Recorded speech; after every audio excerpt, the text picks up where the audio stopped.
their keys to success across multiple areas throughout the lifespan. So we have that coming up. We are not going to do the good, the bad, and the ridiculous because time will not permit. All right. Before we get to all that, let's check in with the alpha males.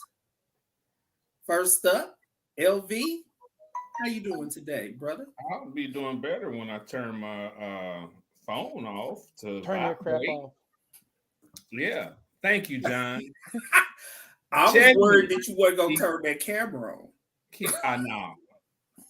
You cut your never mind. But anyway, hey, as y'all can see, I'm representing Coach Prime tonight, in honor of him accepting the job at the University of Colorado to be their head coach.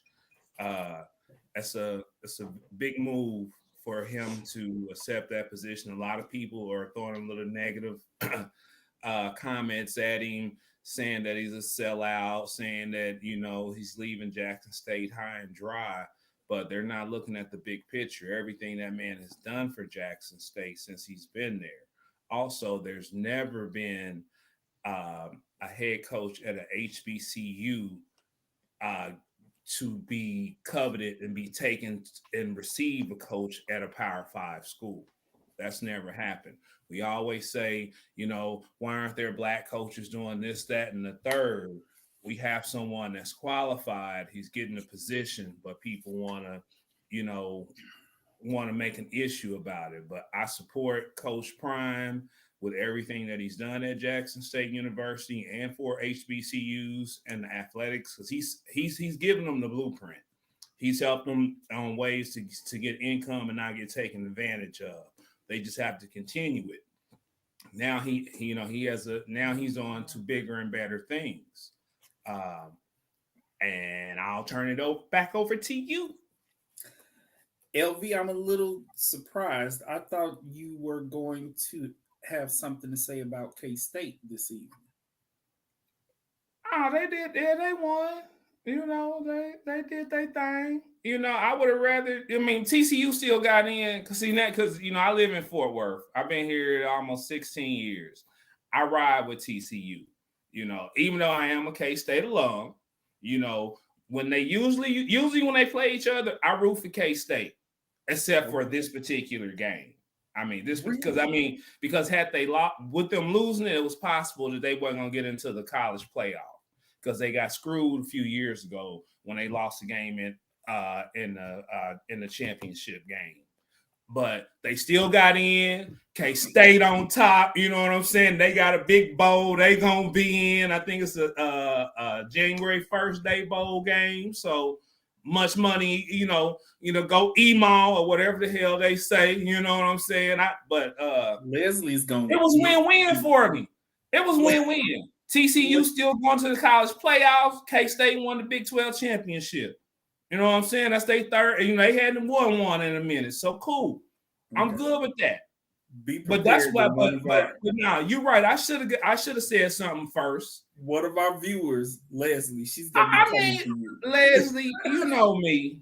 You know me. I represent my hometown. I'm all about supporting the hometown team. Unfortunately, Fort Worth, Texas is my hometown. So it has been for about 16 years. And I ride with TCU all the time, except when they play K-State in the regular season. Now, when it comes to basketball, it's all K-State, But football, Now, if K-State would have been undefeated and they was undefeated, I'd have been rooting K-State all the way. Once again, it's been a win-win for me because I live here and then I went to school there. Okay. Johnny Quick, how you doing this evening? I'll make it short. I'm good. You're good. Okay.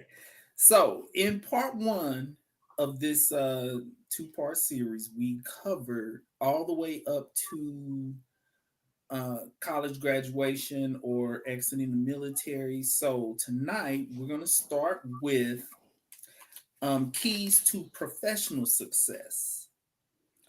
Taking a look at that, entering the professional world.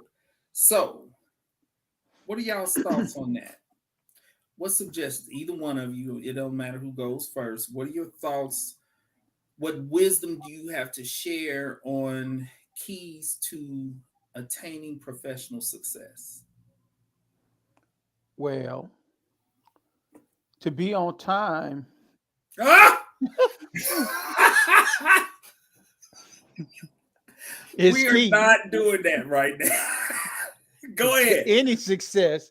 Being on time is really key. But I digress. Um, really, the key to success is understanding the difference between if you're trying to go into leadership or management, understanding the difference between the leadership and management, and realize it will not work unless you do. Um, your talents will get you pretty far, but your work ethic will carry you much further. And so you have to be prepared to get in the trenches, and show people that you are willing to do what it takes to get the team going and being successful. Now that doesn't mean you give up your pride for a dollar. That's not what I'm saying. I'm saying you have to be willing to show and demonstrate and be the example that you want others to be, because many times we see people who we feel are less qualified getting certain jobs, and that does exist, but we also don't see the time and effort that they've put in to acquire the next role or next position. And so for me, the key is knowing your purpose, knowing what and understand what your purpose is, because you can be purpose driven. It took me a lot of years to figure out really, well, I won't say I could be successful in a lot of things, but where my passion lies is advocating for others. And so, because I know I have that passion, it comes natural for me to do things to help people succeed, because I get great joy seeing people being successful because I had a hand in it. And that's what gives me pleasure. And so, and I keep that in the forefront of why and why I do this. It just means that it rains down blessing on me because I've helped the next person succeed and I've given them the tools that they need to be successful. All right. LV. Well, I would say pretty much everything that John mentioned, and one thing that I would like to add on to that is you have to open yourself up, especially as a black male in corporate America. You can't come. I mean, you're already going to be the angry black man, so you have to be mild mannered and you have to be able to communicate with everybody. You have to Right. be friendly with everybody. No one in the building should have a bad word to say about you. If your name is mentioned, it's like, hey, that's that guy. He always says hi. He always smiles. You know, he holds the door for all the ladies. He's helpful. You have to be charismatic. You have to be over charismatic. You know, don't be phony with it, but be natural. There are going to be times when you don't feel that shit and you want to be the angry black man. But if you have aspirations to climb the ladder, you can't be that way. I Right. had a mentor that I had in one of the companies that I used to work for when I was coming up. Being a black male, one thing he told me one time was that, you know, you can't make changes where you're at. So there are some things you have to handle differently. Then you have to, when you get in a position to where you can make, that way you can get into a position to where you can make changes. So until you get there, I mean, you can't be Malcolm X. Even that's me. I'm militant as hell. That's one reason why I'm no longer into management with corporate America. I've been there, and honestly, it's just not for me. Because for me, I can't look myself in the mirror at the end of the day every day in order to keep my job. To do what I would have to do to keep my job in the companies that I worked for, I I ain't with that. That ain't me no more. I can get supplement the income in other ways that are legally and still be okay, and then look at myself and then laugh at others that have to go through. Because for me, it became a thing. It was an inner battle. It was like I had two people, and they were beating each other up. I ain't got time for that shit. Ain't nobody got time for that. And you touched upon some things that I've just recently had discussions about. Y'all might find this shocking, but I've been told I'm charismatic. So I know that's a statement. No. And Not so Mr. Grown Man Yes. experience. Not Mr. Grown. Because when he give him that look, if I tell you I got it, I got it. Right. and so that's been a recent discussion. Then one of my staff told me that I have a way of I have a presence about myself, and that's going to be a conversation we have after the show.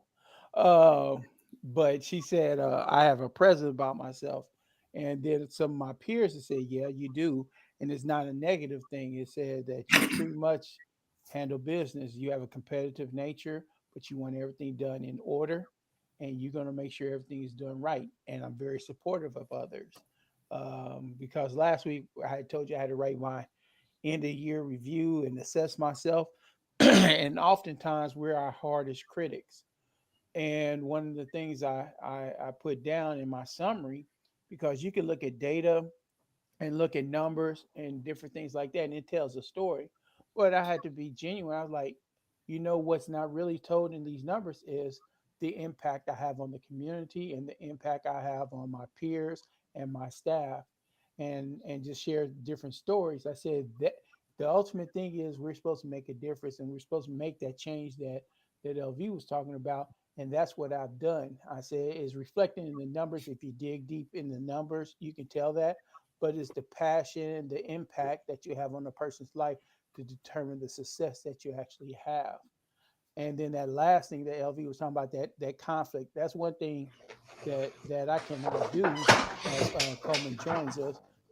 Is what I cannot do is have that battle. I'm gonna be who I am, and that's the thing I've done since I started working at 16.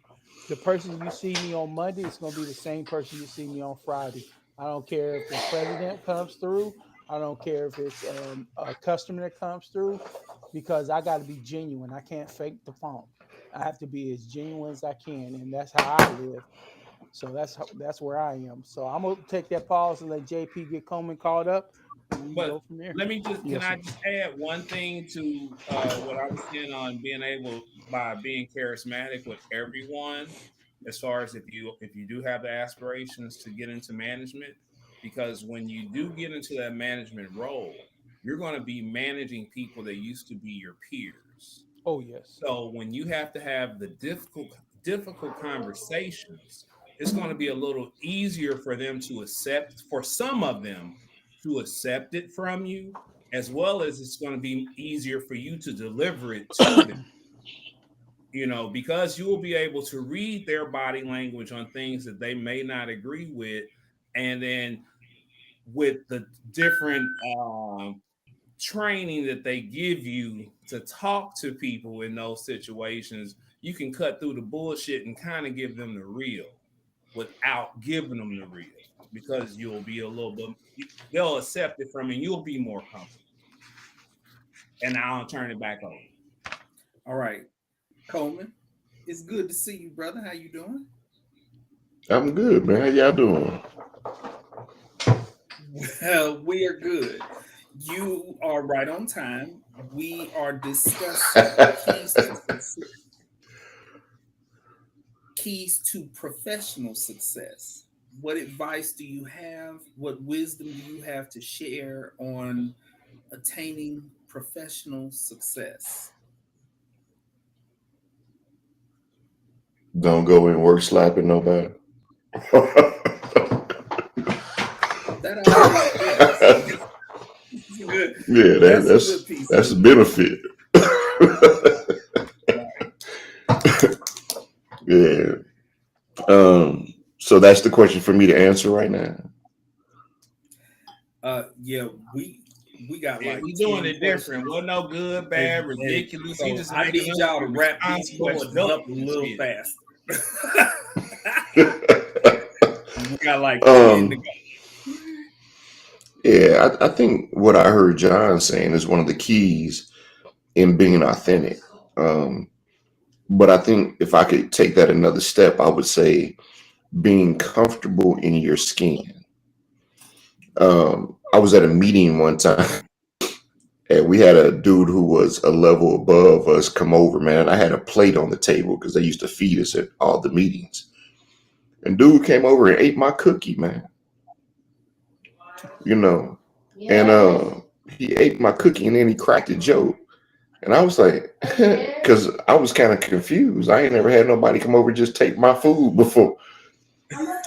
One of my partners who was at work, he was like, man, come out here real quick. I was like, what's up? He's like, man, that joke wasn't funny. I said, dog, I know, but I was confused. And he was like, dog, he stole your cookie and you laughed at a dry ass joke. Don't do that shit.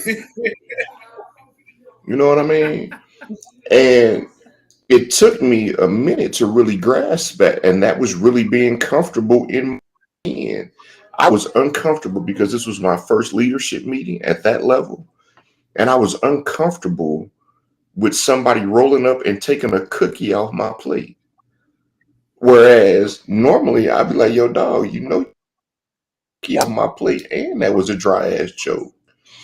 And that was learning how to lead, going back to what LV said, that was learning how to lead from a level of comfort in who I am. Recognize that I'm 6'2", 240, 250, 260, depending on, the day of the week. And I can intimidate people. That's what he's told me. You can look mean, you can be intimidating.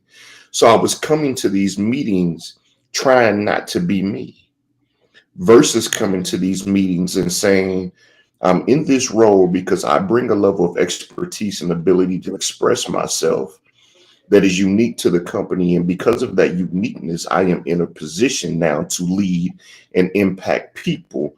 But I have to do it from a platform that is Coleman. And when I got comfortable with that, now I find that people are asking for me to lead meetings. They're asking for me to mentor and all of these things because like John said, I'm going to be authentic. And like Laverio said, I am going to be authentic from a platform that is uniquely me. And within that, now when I'm building, when I'm teaching, or when I'm doing things, people say they and what I'm saying because I can give it to them in layman's terms while at the same time being able to speak the language of insurance. So being comfortable in your skin, being able to perform from a platform of comfortability, and also being uniquely you is very important to professional success. Boy, that's exactly it. Ve- Very well stated. Okay, my advice in this area is be dedicated and strive to be the best that you can be at your chosen profession. Oh, I didn't know Please we could note, leave I because am I would not have done it saying too. strive to be better than anybody else. Strive to be better than you were last week, last month, last year, or 5 years ago. If you do that, money will follow. It is a mistake when people approach their career focused solely on the money aspect of it. Focus on excelling at your chosen profession, and the money will follow. So that's my advice in that area. All right, next up, since I just talked about money a little bit, keys to success and finances, money management, financial success. Who's Pay up your first? bills. I'll just give it Okay, real Let's Johnny quick. Quick said pay your bill. Hey, let me go first because my shit gonna be real quick. Don't live above your means. Bottom Mm, line, I hey, what exactly what I said is what I mean. I said what I mean. I mean what I said. I'm done. all right. Uh, Johnny Quick, was that all you had? Pay your Um, bill? no, what that's really is pay your bills, but you have to look at it from a holistic thing. Is like he said, don't live above your means. Be responsible with your money, and what that means is you may not you might have to forego some things in order for you to get what you want in life. I'm gonna use myself as an example. Um, I don't like credit cards. That's just me. But also I'm pretty cheap, and so um, one of the things people have been saying, get you a credit card that because I travel a lot, that's through the airlines or things, so you can build points, and that kind of offsets of your charges. I'm like, oh, I can do that because I'm gonna pay for the flight anyway, so I might as well earn some points. And I say that is I applied earlier in the week. I've gone from uh and this is and I had to laugh at myself. I've gone from, you know what, they could steal my identity. They'll just be practicing, to where I'm now when I got the how much I qualify for, I'm like, oh, I gotta watch my credit. Right. Right. Okay. Mister, And that's I'll take care of the whole table. be, You know what But I'm but but, he, saying? but he The but cheap. But he economist. cheap. I'm very cheap. But that comes But with you gonna take discipline. care of the whole table. Hey, that comes with discipline because I've gone through struggles, and I say it because people don't understand when you have a goal and you have a mission, you're gonna have to sacrifice. I had a Roadmaster '95, drove it for 5 years, no car payment, nothing, get myself back in order because we time to time we all have hiccups and we have to rebuild. And so I'm like, you know what? I don't care. I'm not out here like Coleman said many times. He rolled around because he got him to the place where he needed in his vehicle, and that's how I was looking at it. I'm rolling around this Roadmaster because I know what I want to do, where I want to be in life. So I'm gonna put in this thing, and because I had to be realistic with myself, it's with this aspect. I'm getting older. I'm getting really closer to retirement. So what do I want to have in retirement? Because I work with seniors and I see how much they struggle, and that has been a really big wake up call. Even though I'm frugal and do different things, but when you see firsthand experience where people are struggling to make sure they keep a roof over their head, struggling to make sure they have food, and they don't have the support system that many of us have, it really wakes you up. And if you don't start that discipline early, that's the reason why I talk with youth. Start planning early so you'll be comfortable later. If you wait until it's too late, it's going to really be a struggle where you can't retire at 60, 65. You got to work until the day you die because you don't have anything set aside or you didn't do proper planning for later in life. Okay. Coleman. I say communicate. Uh, I remember Leslie Smith went on Facebook and put out that she had just paid off her student loans. And for me, that made me go pull my balance and be like, what am I doing? Where am I at? You know what I mean? Um, Talking to you all. I mean, the brother sent a text about, hey, have you thought about investing in this? And, JP, you and I remember we talked one day, and it was talking about how you can invest so that you can pay, taxes at the end of the year. All of these different things are happening because we're communicating. We know about pitfalls because brothers are telling us this is where I fell off. Like John was saying, we all have, stumbles and things of that nature. When people are telling us what their stumbles are, we looking at it saying, oh shit, or I did, or how are you coming through? And that communication opens up a world of opportunity for us, right? And so when you sit alone and you try to invest or you try to do all these financial things by yourself, you can only be as smart as you are. You don't know until you know. Well, what if I can expedite your learning process, your learning curve? And we can only do that through communication. In our community, we have taught ourselves to communicate about money. So we don't teach our kids about money. We don't do all these things. So, JP, you came and talked to me about micro investing and telling me you can invest through Cash App.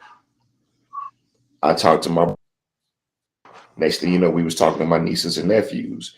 Next thing I know, I had put some money in Bitcoin, and there was another one that came out, and my niece is calling me talking about, "Have you looked at this? Currency?" And it was like it just started feeding itself from a simple conversation that I had with you, JP. Now my nieces are talking about every time I see them, they pulling up their Cash App or they're pulling up their TD Ameritrade or wherever they're investing their money. They're like, "Look what I made," and it's like, "Oh shit!" They passed me because they have this willingness to invest, and next thing you know, they're doing it at a level, and now you're learning from them. And it all came through communication. Like I said, it was a simple conversation that JP had with me, that I went on my phone, looked, I invested, talked to my brother, we talked to our other siblings, and now my nieces and nephews are investing, all through communication. And we're breaking that cycle of not communicating um, within our community. And like I said, when Leslie posted that on Facebook, I know I wasn't the only person who pulled my student loans up to say, "Where am I at and how do you get through this process?" Because now it's not how much money you make, it's how much expendable income you have.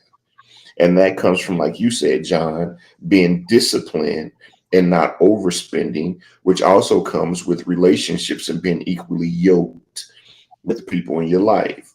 And if you're not equally yoked with a woman who wants to spin, she will take you to the pole house. So all of these things come back to communication, and they come back to being able to sacrifice and looking forward to opportunities that may benefit all of us through simple conversations. Right. I had never heard of micro investing until you said something. And Well, and I'm and glad you mentioned that because my small piece of advice in this area was that invest, learn it early, and do it consistently.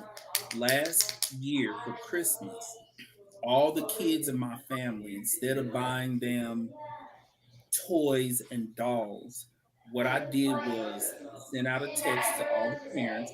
This is my nephews and nieces, about my great nephews and nieces, and ask them, what are your kids' favorite places? Favorite fast food restaurants, favorite, if it's video games or whatever. And so, what I bought all the kids in the family for Christmas last year was stock through Cash Mhm, App, and explain to the mhm, parents, because of this whole micro investing where you can buy $1 worth of stock. You don't have to buy a whole share. Whatever you buy, that's what you earn profits on.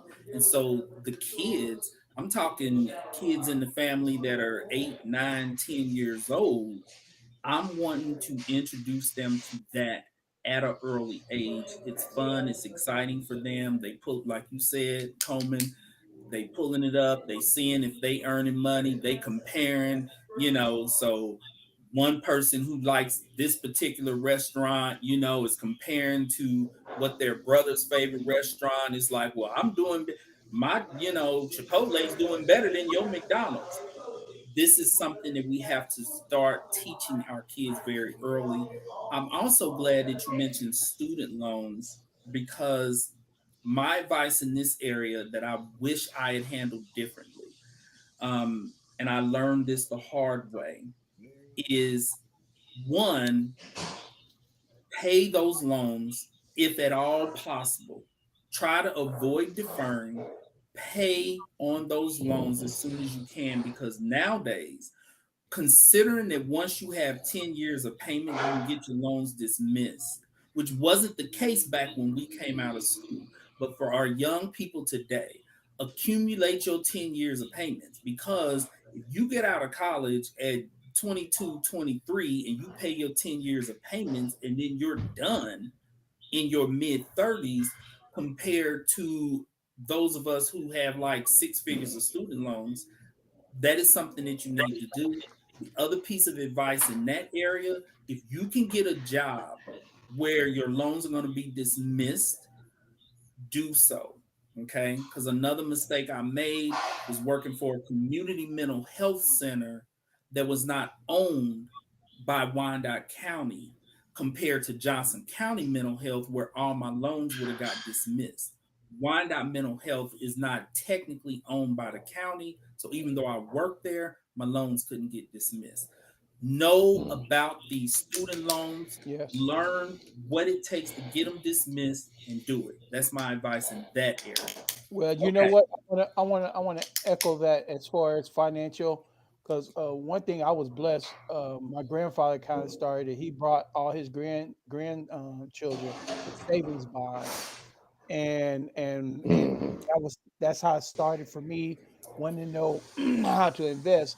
But one of the things I share with our young people is when you're looking for a job, it's not always about the highest dollar you can get paid. Things that you have to start looking at is, are they offering a 401k? A lot of companies don't have pensions, but do they have a pension? Will they pay off your student loan?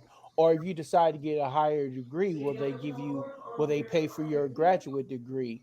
It's not about getting that high dollar now. Sometimes you have to invest in your future because unless you're going to sit down and do a Roth IRA, invest in your, because if they don't have a 401k, that means you have to start building your own 401k, meaning looking into annuities, looking into 401 Roth IRAs, looking into stocks, looking into mutual funds, looking at different things. And when you have those conversations with your family, when you sit down to pay your bills, have your kids look at you pay your bills, because that teaches them that the responsibility of paying the bills. Because, like you said, it used to be, oh, we don't want to talk about that money. That's grown folks' business. Well, see, we create that systemic, is not creating that generational wealth. That's kind of creating that generational being poor, because we're not changing the dynamics of how we earn. What does it mean to have something in a savings account versus a checking account? Knowing the difference between having a bank account versus a credit union. These are different things that we should have these discussions with our kids, so it starts early, because unless they go to the right school, they're not getting this educational lesson from their school. And that's how you start changing behaviors, is having those conversations early. If you messed up, let your kid, hey, this is what I didn't know when I was young.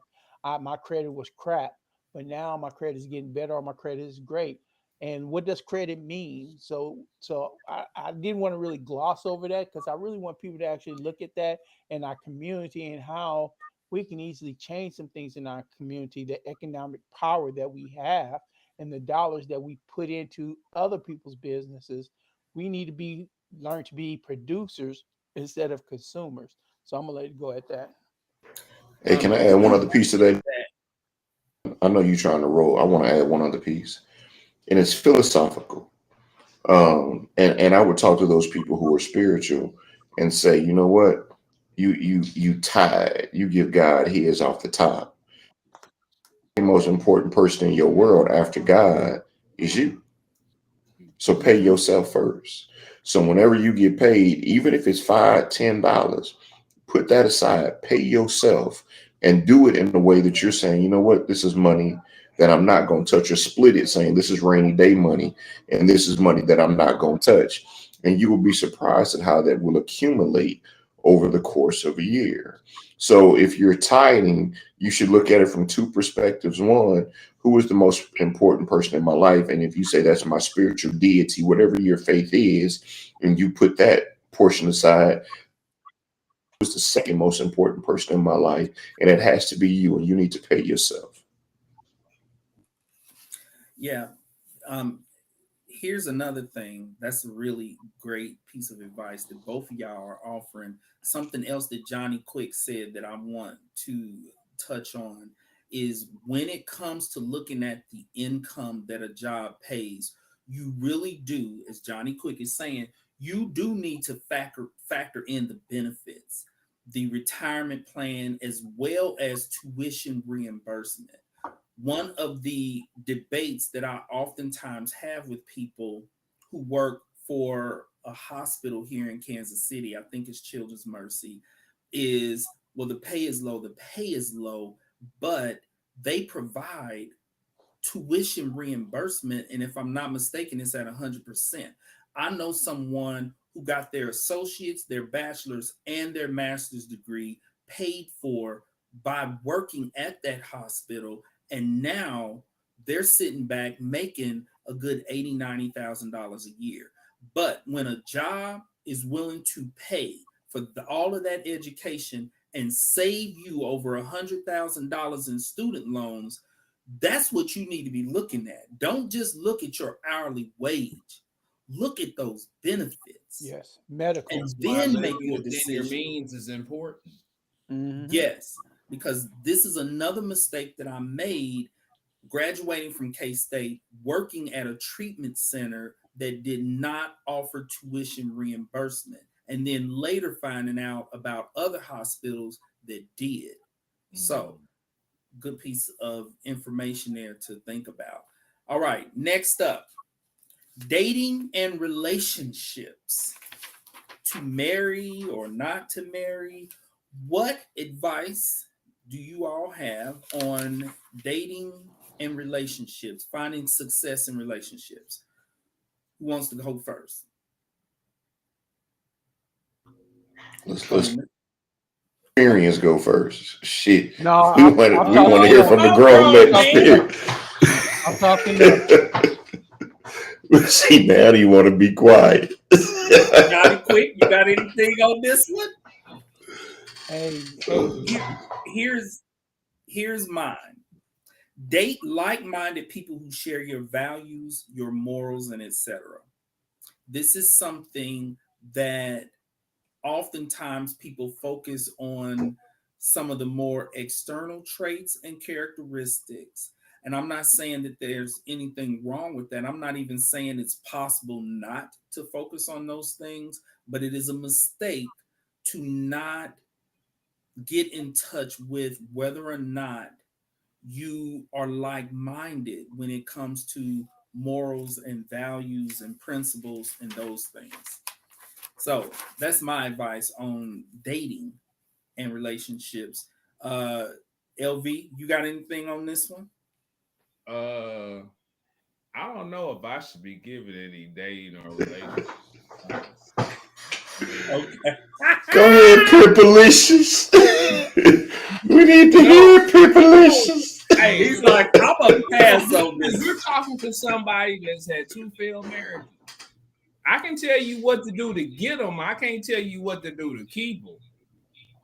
Me Well, tripping. but what we're also discussing, just like with me and the student loans, we're also sharing lessons we've learned from mistakes that we have made.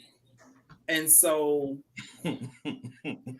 even though you have had a couple of divorces, that does not mean you have not attained wisdom in this area. Once You again, got a piece of wisdom you want to share in this area? I refer to my prior statement. All right. Okay. I'm not the one for relationship advice. Like I said, I can tell you how to get them. I can tell you good ways and bad ways, deceitful ways, honest ways. I can tell you. I want to hear them bad ways. I'll let we're your not boy. doing that.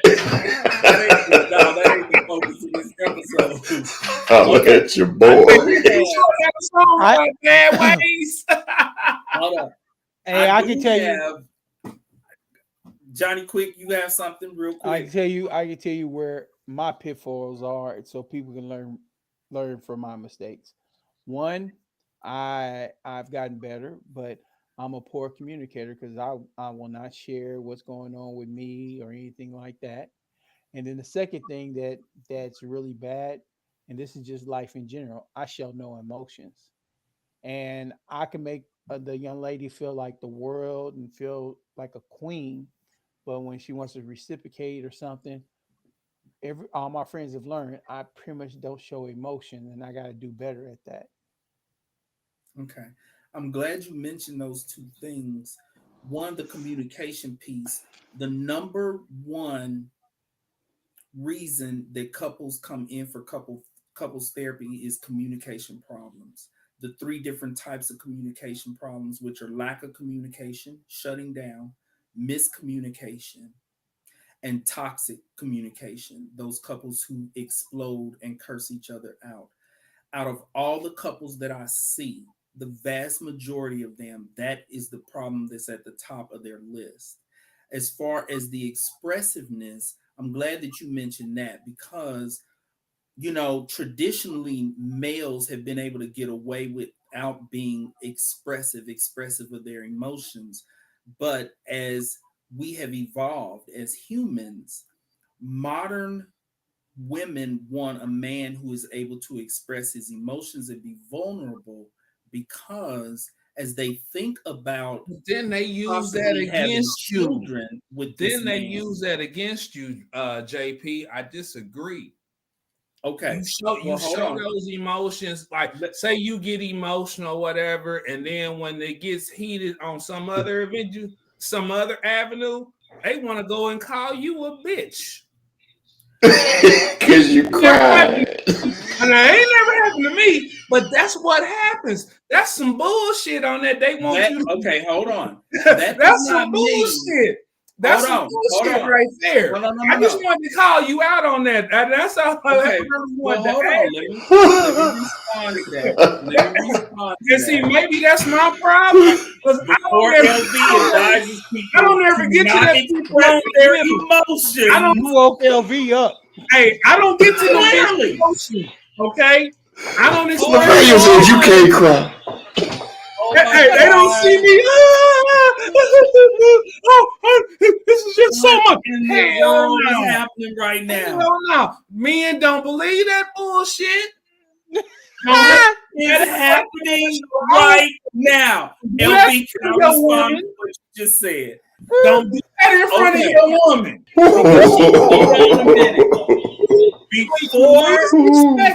For our listeners, call you a bitch. And for those that aren't encouraging people to express their feelings. I'm lowering my voice. I'm lowering my voice so y'all can hear me. Now, for those that can't handle a verbal attack like that, they may resort to giving her that blah blah blah, and then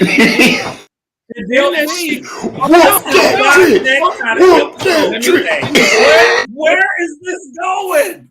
LB, let me finish. Oh my God. Let me finish. There are some men out there that can't handle a woman talking to them like that, and they're going to go on the offensive, and that's all they know how to do is, you think I'm a bitch? I'm gonna show you I ain't no bitch. Okay. But that's not right. But then there are others that'll just laugh at that, be like, you a crazy bitch. You know what? I trusted you with my emotions, and you know what? And this is what you want to do. Bitch, the CB. LV, can I please finish what I was initially stating before you jumped in and discouraged our viewers? I apologize. Okay. Before LV jumped in and discouraged people from expressing their emotions, okay, because see, if you listen to LV, you're going to end up on the 50% side that ends up in divorce. Here's my thoughts. If you express your feelings and the woman turns on you and calls you a bitch later, the problem is not that you expressed your emotions. The problem is you expressed them to the wrong person. You're in the relationship with the wrong person. She's the problem. The solution is not for men to withhold their feelings and their emotions, and something that women look at when it comes to expressiveness, because a lot of times women are thinking about, if I have children with this man, is this man going to be able to be open and expressive with our children? Because we don't live in the days of Ward Cleaver coming home and reading the paper and kicking his feet up. Modern fathers are expected to be emotionally connected with their kids, and modern women want a husband who is going to be able to emotionally connect and express his feelings. Do not withhold your feelings to avoid being called a bitch. Quit dating women that's going to call you a bitch for expressing your feelings. But for those that just speak? accidentally May I found the wrong woman, May I well, speak? go ahead, LV, and tell them. Okay. Now, when it comes to your kids, if you have to shed tears behind your kids, ain't nobody call you a bitch for doing that. Okay, that's different. But when the world is on, the weight of the world is on your shoulders, and I ain't never did it in front of no woman. And honestly, I've maybe only had maybe one point in my life that I felt that low and was that angry that some tears rolled down my damn eyes. But that's just me. I'm cut from a different fabric. Okay. I cut from a different fabric than motherfuckers. So that's different. But for those that where shit may get to them and they get emotional, man, don't do that in front of your woman. I don't care what that don't mean you can't be emotionally secure there for your children and have compassion for them. Don't do that in front of your woman, because women want a leader. They want somebody, basically, they want that, and when at the end of the day, they want to feel like no matter what, he gonna be able to solve it. Ain't shit gonna break him down. Ain't shit gonna be so bad that I done fucked up that I can't come and tell him. Okay, that's how they really want to feel, and you can't show that kind of weakness. You can't. Okay. I mean, you can be emotional. You can still be. You can be. Lord Jesus. But you better not break down and cry. I mean, unless your mama done died. Okay. You better not break down and cry about your woman. Man, for our viewers, LV, you better not cry. For our viewers, hold on a minute. When I say expressing your thoughts and feelings, I'm not talking about just being able to cry if you are experiencing distress. What I'm saying is being able to express a broad range of feelings that you have, being able to verbally express how you feel. I'm not talking about crying. I still say, if you are emotionally distraught and you shed a tear and your woman's response is that you weak and you ain't a leader and you a bitch, you are with the wrong damn woman. But I'm talking about being able to express your feelings. This is something that modern women are wanting men to be able to do, and modern men need to be able to do it. No, they want them to stand up and be a man. A real man can handle things, Gerald. That's the difference. That has nothing to do with get tough. No, shit get tough. Shit get tough, and you have your low points, and you may say you might even say some crazy shit. But when I say be a bitch, it's more of a mentality. It's more of a failure. It's oh, woe is me. This shit always happened to me. But you know what? I like to say one of our lady viewers said that being emotionally connected to a woman has an effect on their libido. So if you disconnect from a woman emotionally, she's not going to be at that level that you're talking about. Laverio, get her number and go cry, dog.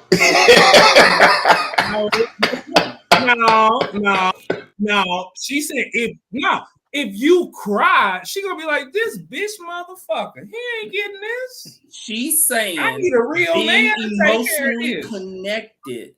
She is saying it enhances. That's not crying. Being emotionally connected ain't being crying. Emotionally connected. Being emotionally connected does not mean you have to cry. Nobody, you the one that brought up crying. Nobody was talking about crying. I want to cry. I want to cry. I want to cry right now. I'm about to cry because I'm like, I want to cry right now. I'm good. Okay, let's move on. Hey, I want the young men to know, don't be out here crying to try to get pussy, okay? I need the young men to know. I need the young men to know. Therapy ranges from $100 to $149 an hour. If you don't want to end up paying it, do not listen to LV. I want to cry right now. Your spouse are gonna end up in some damn couple therapy. That's all I'm saying. You see it, John? Do you see it? Do you see it, John? One last piece. All right. I have one last piece on this.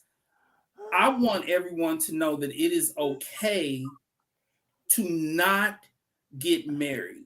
We live in a society where it's almost looked at as if a person Reach. is less than because they have not gotten married, and that is not true. Marriage is not for everyone.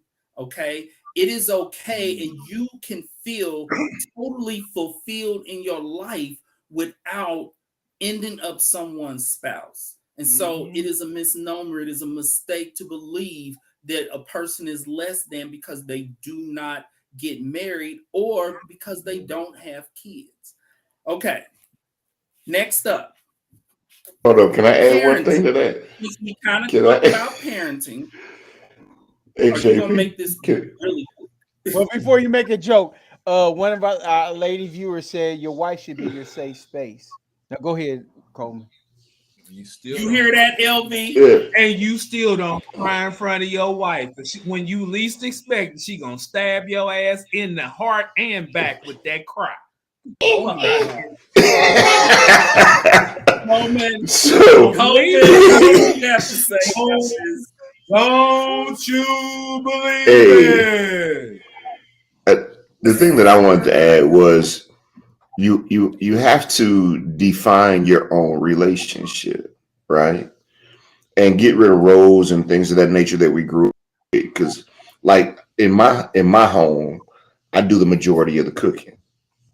Back in the day, my father used to be like, "Man, I don't do that whole shit." He would cook on special occasions. So, according to my father, I do whole shit because I cook every day. No, that's But not my true. father, but my father is not a part of my relationship. And me cooking every day works for my house. And the other thing is, I want my sons to have a good relationship with food. And what I mean by that is, I remember as a youth going to my grandmother's house, and my grandmother always cooked for us. And we look forward to that. And that was part of my relationship with her. And I want my kids to look at food and holidays and things of that nature and have a joy when it comes to their daddy's food. I, very important that we redefine relationships and do things in the relationships that works for your individual relationship and not for the relationship of your friends or the relationship of your parents because they are not in there. And the other thing that I would just like to add real quick, JP, is recognize that when you start dating somebody, like I'm married to one individual woman, but I am married also to um, hundreds of people because all of these people that poured into her that I never met, when something happens, she has a different voice in her head than I have in mine. My father's voice and my grandmother's voice is in my head saying yada, yada, yada. Well, she has somebody else in her head saying yada, yada, yada. You have to recognize who those people are because they are a part of your relationship and then learn how to communicate through that. Where are you getting that from? Why is that important? Well, this is what I'm bringing to the table, and this is how I see it. And that's where I think that emotional security that Gerald is talking about, at least a piece of it, comes into play. Because when you feel like somebody is attacking you because they disagree with you, you can't get to the root cause of the disagreement. Being able to get to the root cause of the disagreement tells you the changes that you need to make. So if Sheila comes to the table and in a disagreement, and what she is saying makes more sense than what I am saying because she's able to express it and get down to the nitty gritty and not attack it. Now I'm able to get on. But if we both come in and don't recognize that the voices in our head are different because we were raised by different people in different communities, and we don't realize those voices are saying different things and try to work to who is in your head saying this and getting to that root cause, you cannot then build out communication so that you all grow together versus growing apart. That's it for me. And then I still want to cry. Okay, here's what we're going to do for the sake of time. Out of the last four, we're going to only have time to cover one. The last four were parenting advice, caring for aging parents, balancing work and family, and entering retirement. Y'all had so much to say about that last one that we're going to skip 3 of them and let's just go to parenting because I don't want to cry. all according to LV, Why LP flipping me out? Because I don't want to cry. you a bitch and he flipping you off. No, my dog ain't no bitch. Now I want to cry because Cheryl called me a bitch. Oh, my dog ain't this no whole bitch. conversation is making This whole conversation making me sad. Hey John, I'm gonna turn around. No, actually, no. What he's saying is that Cheese is gonna call you a bitch. That's what he's saying. Okay. No, my dog ain't no bitch. I already know We're gonna end with parenting, okay? Because out of the 4, I want to end with parenting. What advice do you guys have on parenting? Who's up first? I'll go first. I mean, you have to be real with your children. I mean, don't give them some fake persona of what you are compared to what the world is. I mean, in a sense, they have to see some of your deficiencies, and you have to be honest with them. Like, hey, you know, I lack in this area, but I'm still working on it too. Just because they're going to have things that they're deficient in, and you don't have to feel bad about something that you're not good at. You just have to recognize it, and then you have to work harder at it. And you realize I may have to work harder to do this than Johnny, you know, but I can do as well as Johnny. I just got to put that work in. So we as parents, when we're in deficiencies, we have to show that we're working on them. But more importantly, we have to show where we're growing and we're making accomplishments and getting better. So that shows them that they can get better. And it's not a 100-yard dash, you know, it's a marathon, you know, it's not a sprint, you know, because you don't get to it fast. That don't mean you fail. As long as you're still showing that you're improving and that you're working on it. Now, if you're not working on your deficiency and you're not improving, then you're the reason why you're not getting better. You know, so, and that's with everything, you know, you have to expose your children to things. That's something that I've really learned in the last few years. You know, in the beginning, as a parent, I was, you know, wanting to just safeguard her from everything, put this bubble around her.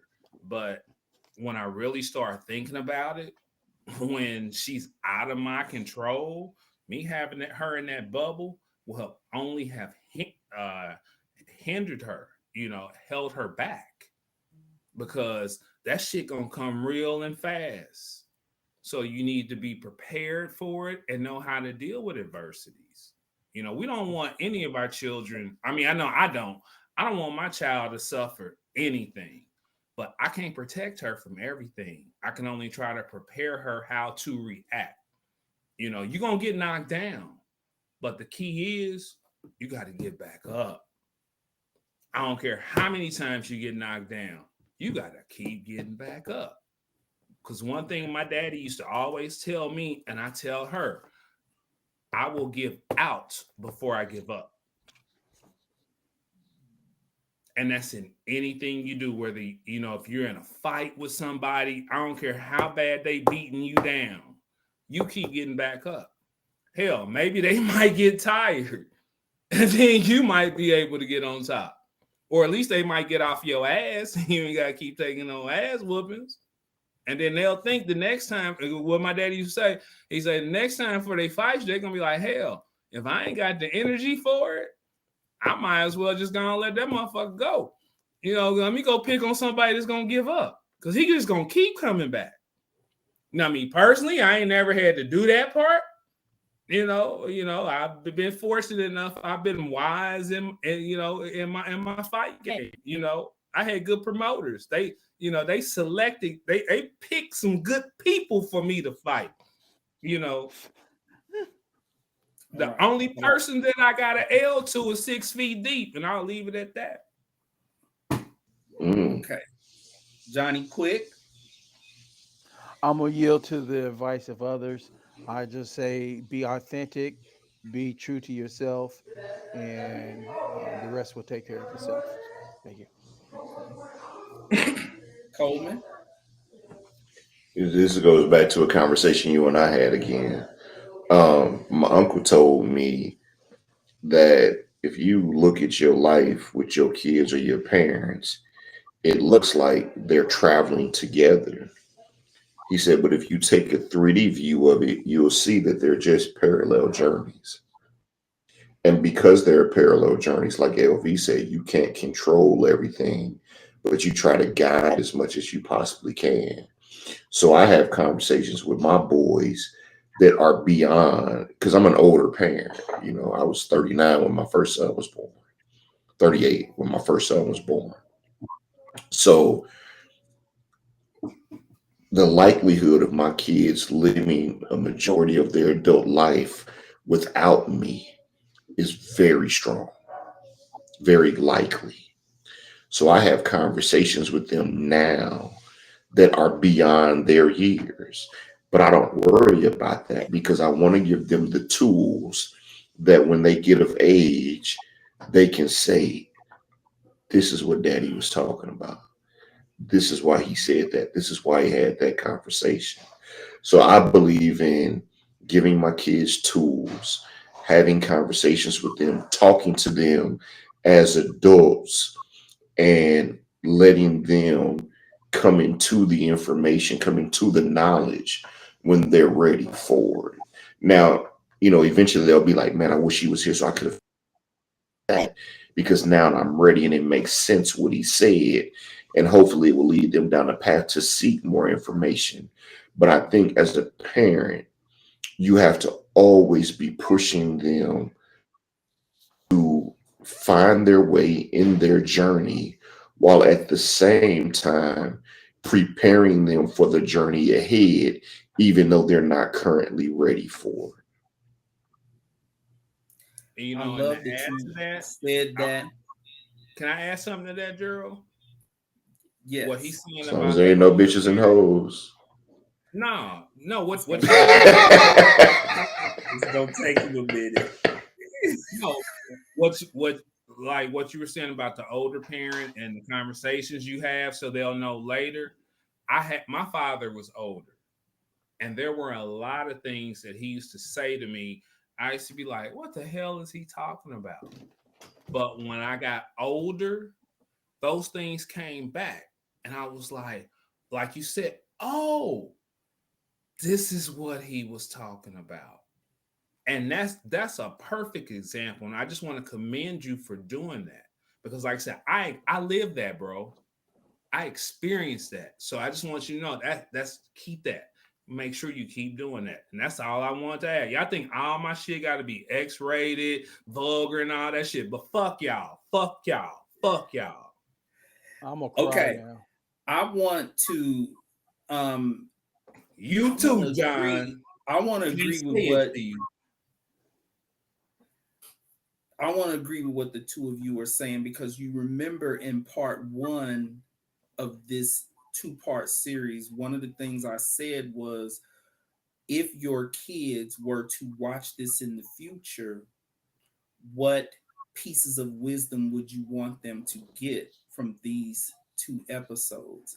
And for me, who is of all of us became a parent at the oldest age, everything I do publicly, from articles I've written to the book and the other books I'm writing to the radio show to this podcast, everything that I do publicly, I do it with that in mind.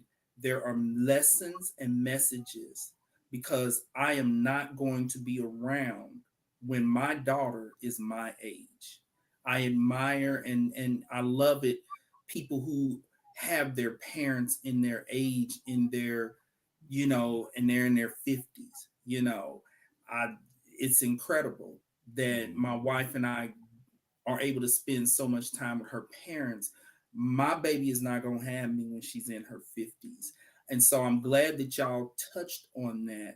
because I need for my kids to be able to look back on everything I've done publicly and pull all of the life lessons from all these things. So I totally agree with that. Okay, I'm gonna wrap this up. I had a long list in this area, but I narrowed it down to 4 things. And here they are.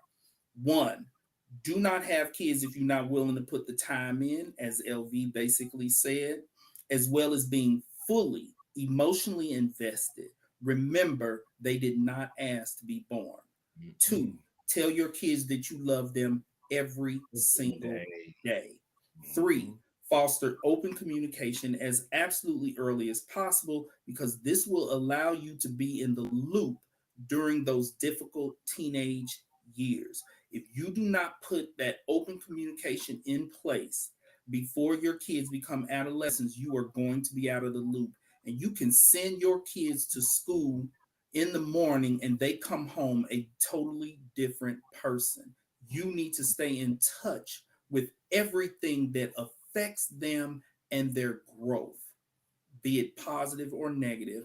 And number 4, put rituals in place that foster strong bonding. And here's an example of that.